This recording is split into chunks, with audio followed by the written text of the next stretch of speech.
At ito po ang good news natin sa araw na ito. Unang tanong, Maaari na po tayong tumanggap ng katanungan mula sa inyo. unang tanong po kay Glisel Pardilla, PTV. Microphone. Good morning po, Yusek.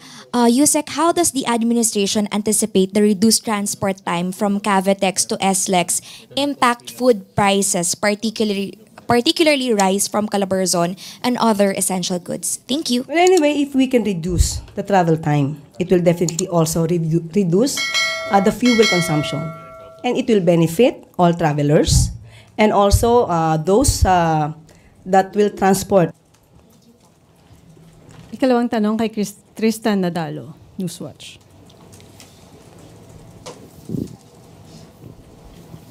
Hi, Yusek. Good morning po. Morning po. Okay.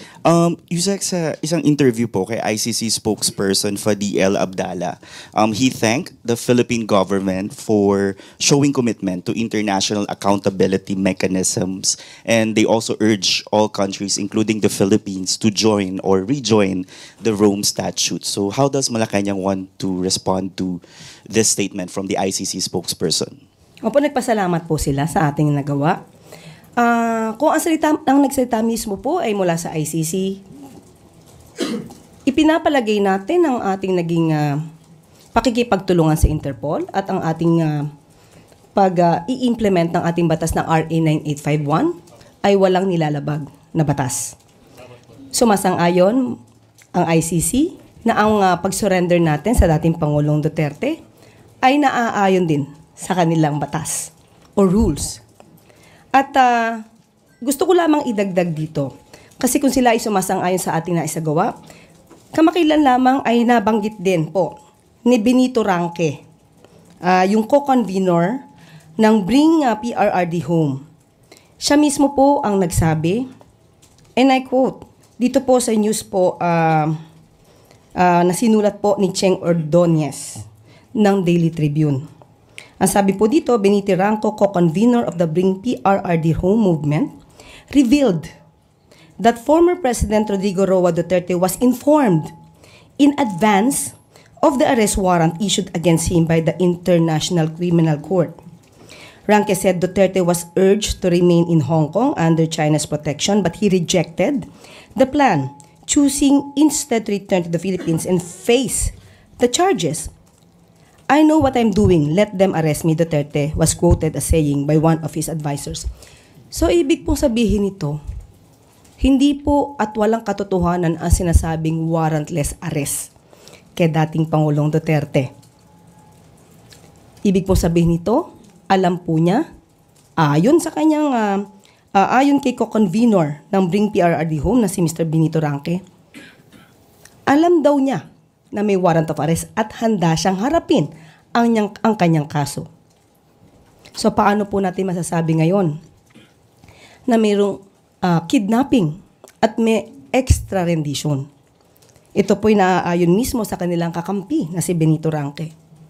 Kaya sa aming tingin, ang administrasyon ay wala po nilabag na batas. At yun din po ang nakikita nating pananaw ng ICC. Just a follow-up lang po, Yusek. Yun po, what's stopping the Marcos administration to rejoin the ICC? Ano po ba ang iniintay nating indicators for us to go back to the Rome Statute? And second po, sabi lang din ng ICC spokesperson, a freeze order on Duterte's asset may be released at any time, at any stage of the proceedings. May coordination na po ba with other government agencies when it comes to how do we go about this kind of order? As we speak, we have not yet discussed any plan of rejoining the ICC. Yung huli po natin nakausap ang Pangulo, tinanong po natin yan ng personal at siya'y ngumiti lamang at sasabihin ko daw dapat na wala pa talaga na pag-uusapan patungkol doon. When it comes to the alleged incoming freeze order to be issued by the ICC, there is no commitment on our part, on the part of the administration, if we will comply with any order issued by the ICC, considering that the ICC, as of the moment, has no jurisdiction over the Philippines. Sunod na tanong mula kay Alvin Baldassar, Radyo Pilipinas.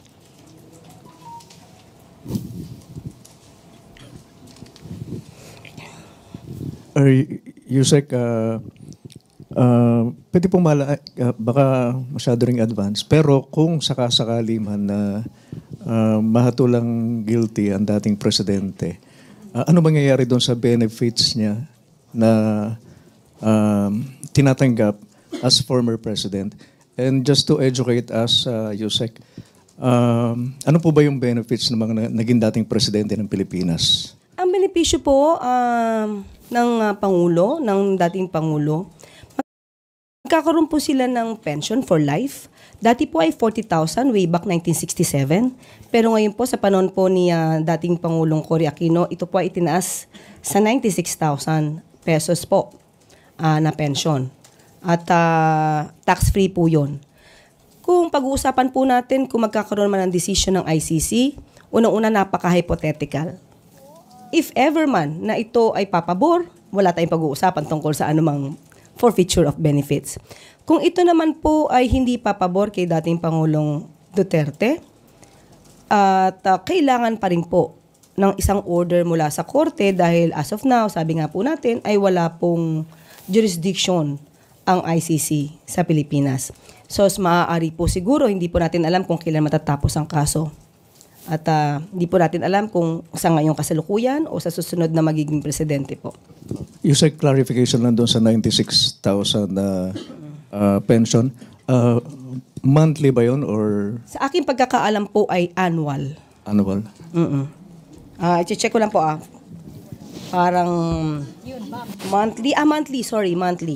Monthly, okay. Yes, monthly. Thank you po, Yusek. Ano yan, dati po yung sa 5059 na batas. So ngayon po nag-increase po ng 96,000. Salamat po, Yusek. Sunod po mula kay Leth Narciso, DZRH.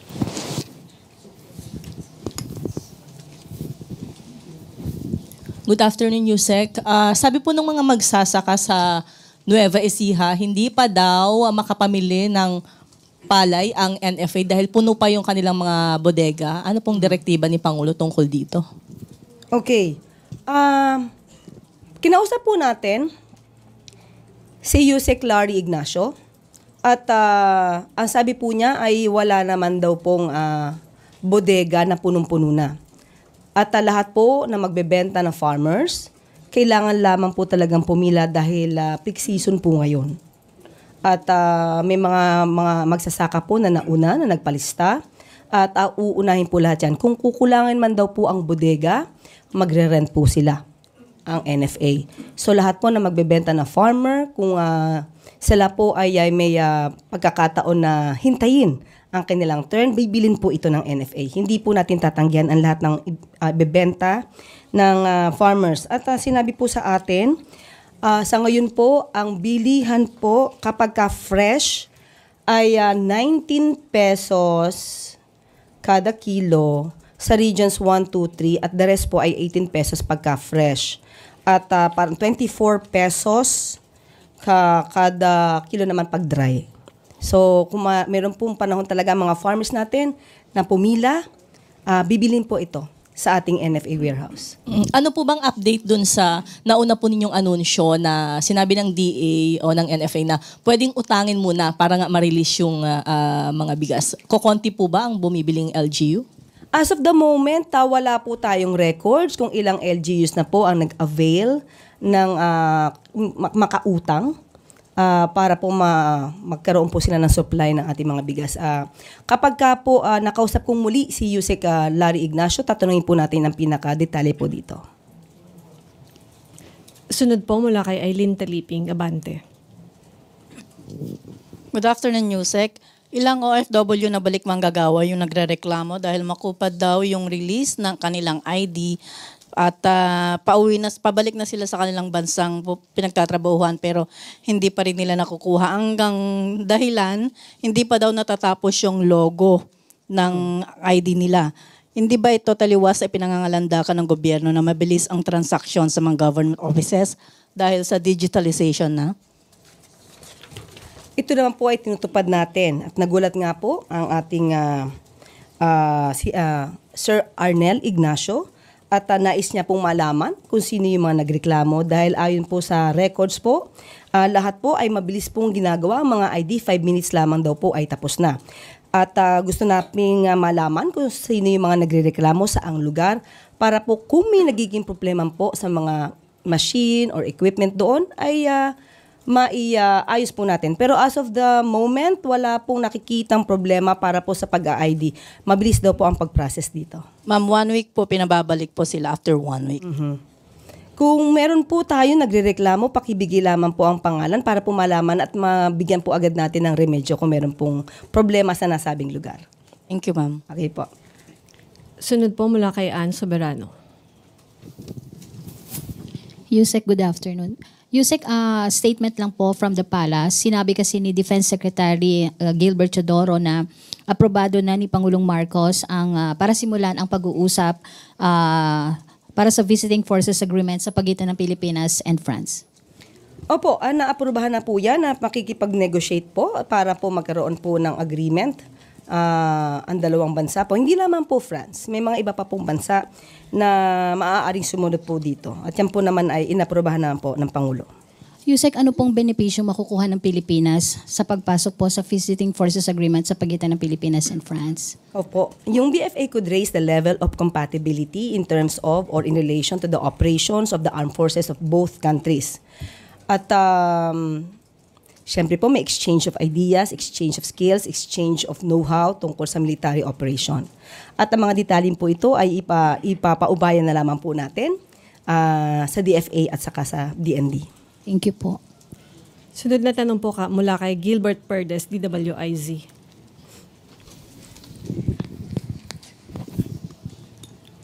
Magandang hapon po, Yusek. May nilulunsad pong global campaign yung ilang grupo ng mga OFW po, particular yung Maisog Croatia sa Europa, kung saan ikakasa daw po nila yung Zero Remittance Week mula March 28 hanggang April 4. Parte daw po ito ng kanilang kampanya para po maibalik sa bansa si dating Pangulong Duterte.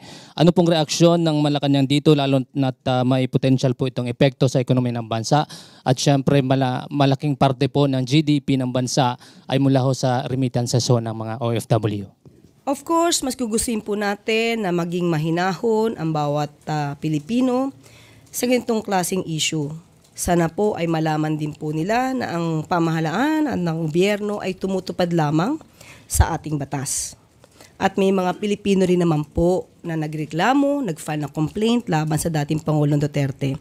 Sana'y maging patas din po sila sa kanilang pananaw para po maibsan ang anumang pwedeng kahinatnan ng kanilang gagawin. Pero siyempre po, kung hindi po sila magkakaroon at hindi sila magre-remit ng kanilang mga maaaring ipadala sa mga pamilya nila, hindi lamang po gobyerno maapektuhan, pati ang kanilang mga pamilya. So, sana po ay maging mahinahon tayo sa ganito mga klaseng issues. Thank you po. Sunod po mula kay Raquel Bayan, Radyo Pilipinas. Yusek, good morning po. Yung Chinese Maritime Militia, nag-install na naman po sila ng floating barriers sa Bajo de Masinloc. Nakarating na po ba yun kay Pangulong Marcos? And ano po yung next move ng government para doon? Actually po,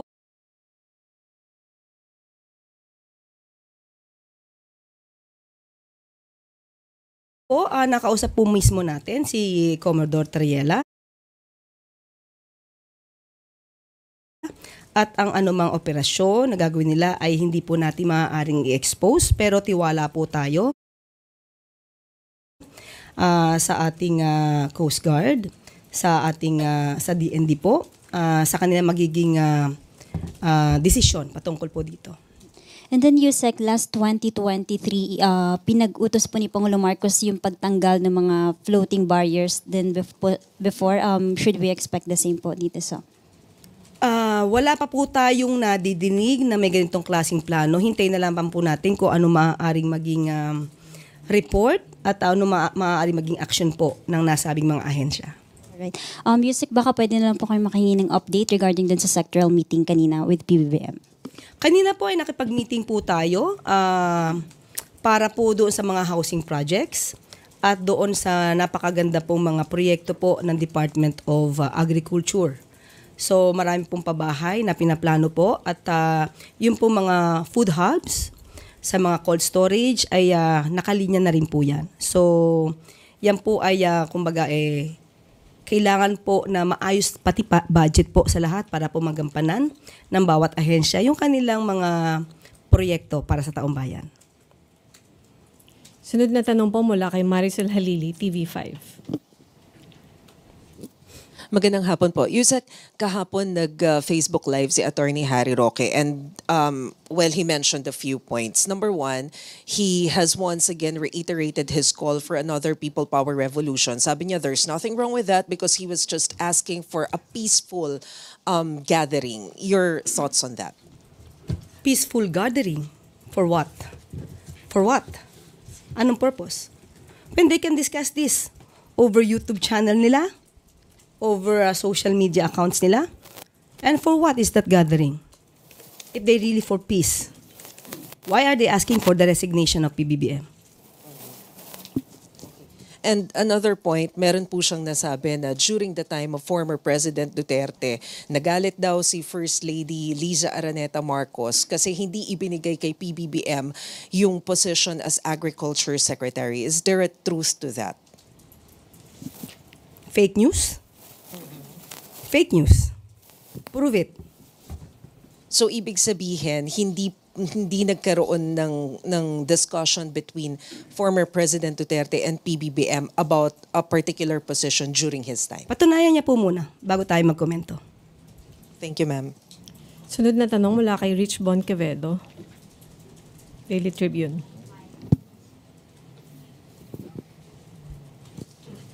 Good afternoon po, Yusek. Yes po. Following the photo of the First Lady which went viral over the weekend for allegedly being edited, on Sunday evening she posted a new family photo like she usually does, and now netizens are pointing out naman po that it's President Marcos who is allegedly now edited in the photo. What is Malacanang's take on this since the photo po was posted on the First Lady's Facebook page? Nakakatawa po. Una, sino po ba nagsabing edited? Di po ba kung sila yung nagsasabing edited, i-prove nila na edited? Nandun po ba sila sa okasyon? Kasama po ba sila doon? Noong mga araw na yun ay nandun pa sila sa nasabing venue? Kung sino ang nagsasabi na lahat ay edited, sila po magpakita ng ebidensya. Follow up lang po, Yusek. Is there any reports po na nakakarating sa inyo or kay President Marcos na they are being now targeted for fake news? Parang it's moving up na po in the family, to the family. Sino po ang target? The first family po. Any members like President Marcos and the First Lady. Ang tinatarget ng fake news? May nakakarating na po ba sa inyo na they are being targeted? I mean, Ever since, tinatarget na sila ng fake news. Hindi to bago. Simula nang hindi naging maayos ang pagtingin ni VP Sara sa pamilya Marcos, nag-start na po ang fake news. Thank you po, Yusek. Follow-up question po mula kay Ivan Mayrina, GMA.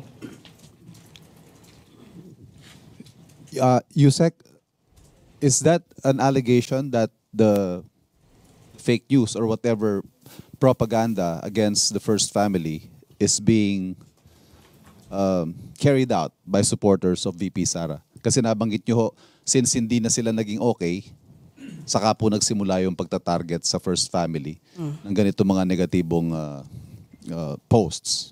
There is this study made by Mr. Balbedina, a journalist.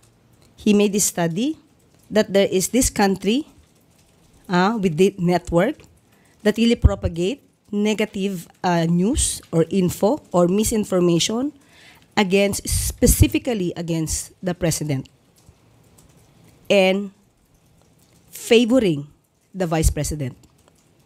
That's it. And what do we make of that statement of yours, Yusek? Are we directly accusing the vice president or the Duterte family as being behind? I am not accusing anybody, but a lot of people are propagating misinformation against the president and the country. Yusek, nakakausap niyo ho ba ang Pangulo tungkol sa, or does he even read social media posts tungkol po sa current state of affairs right now as we speak, sa ngayon pong current political situation natin? May mga pagkakataon na What are his thoughts on it? nalalaman niya. Fake news ang iba. Ganon. Fake news. Kaya po tayo nandito para labanan yung mga fake news. Yan din po yung naging una nating naging trabaho. Kalabanin ang fake news. But does he view this with concern, with sadness perhaps? Ano ho ang pakiramdam ng Pangulo sa estado ng social media sa ngayon? In a way, he is slightly affected. So that's why they asked the PCO to do its job to counter fake news. Not only for himself, but for the country.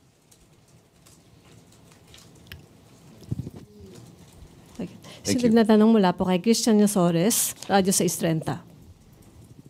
Matanong lang po namin kayo sa pahayag ng palasyo doon sa na-report kahapon na di umano ay bomb threat sa tanggapan po ng Office of the Vice President. Meron po bang rason o dahilan ang publiko para mabahala po sa mga ganitong klaseng report, kasi marami po nag-uugnay nito sa pag-aresto pa rin kay dating Pangulong Duterte?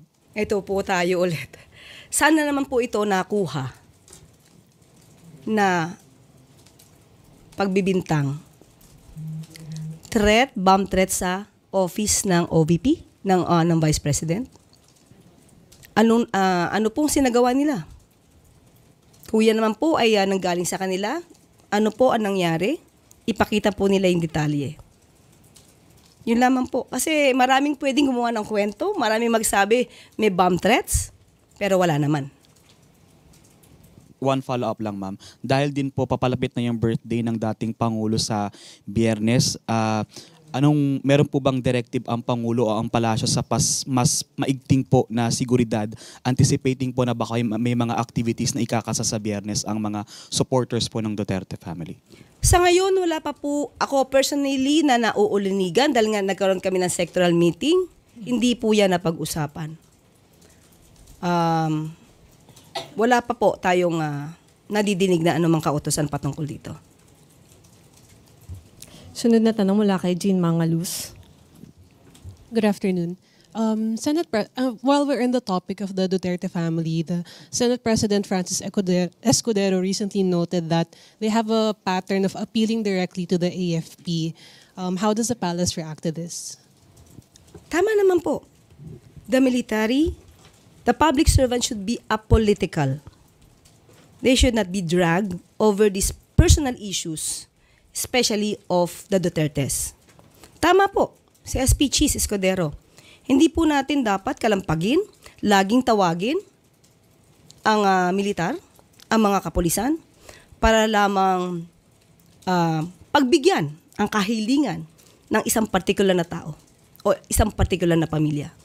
Ang militar po, ang kasandaluhan, ang kapulisan po natin ay para sa bayan, hindi para po sa pamilya Duterte lamang. Other matters lang po, the PUV modernization program has been ongoing since the term of the former president. How do we plan to speed this up? Are we planning to review the performance of our officials in the LTFRB? Yes. Sa aking pagkakaalam po, sinabi po niya Secretary Jay, na gugusto niya po talaga na malaman ang lahat ng ito. Kung may mga katotohanan po ba, yung mga nag-consolidate na po, ang mga numero po ito ay dapat din po malaman ni Secretary Jay para po kung ano man ang maging problema o issues, hindi lamang po para sa commuters, para po sa mga jeepney operators at drivers ay matugunan po agad-agad. But will the palace review the performance of LTFRB officials who are responsible for getting these numbers? I have not received any info about that. I have not received any directive on that matter. But I will try to ask Sec J. Secretary Vince Ruiz. Tama ba? Vince Dizon. Nagkabaliktad. Lagi ko kasama si Sec J. Si Sec Vince Dizon. Sorry po, Sec Vince. Sunod na tanong mula po kay Eden Santos, Net 25. Yusek, dahil po dun sa yung sa pahayag ni VP Sara na nangangamba sila na baka maging matulad ang dating Pangulo kay dating Senator Ninoy Aquino kung sakaling umuwi po dito. May we know po kung tuloy-tuloy pa rin yung security details sa dating Pangulo mula po sa Presidential Security Command. Ganito po yan. Nung umalis po siya, meron siyang preferred security. Nung dinala po siya sa ICC, sa The Hague. As of the moment, hindi na po natin alam kung anong ipinag-uutos ng ICC patungkol sa kanyang security. But meron po siyang kasama nung siya po ay umalis. Hindi po naman yan tinanggal. Yun pong kay Senator Bato, meron po bang reaksyon ng palasyo na parang sabi niya, tinanggal na daw yung security details sa kanya kay Senator Bato? Nasaan po ba kasi si Senator Bato? Nakikita po ba natin? Hindi ko po alam, sorry po. As of the moment, hindi ko po siya nakikita. So paano natin siya may bibigyan ng seguridad kung hindi po siya nagpapakita?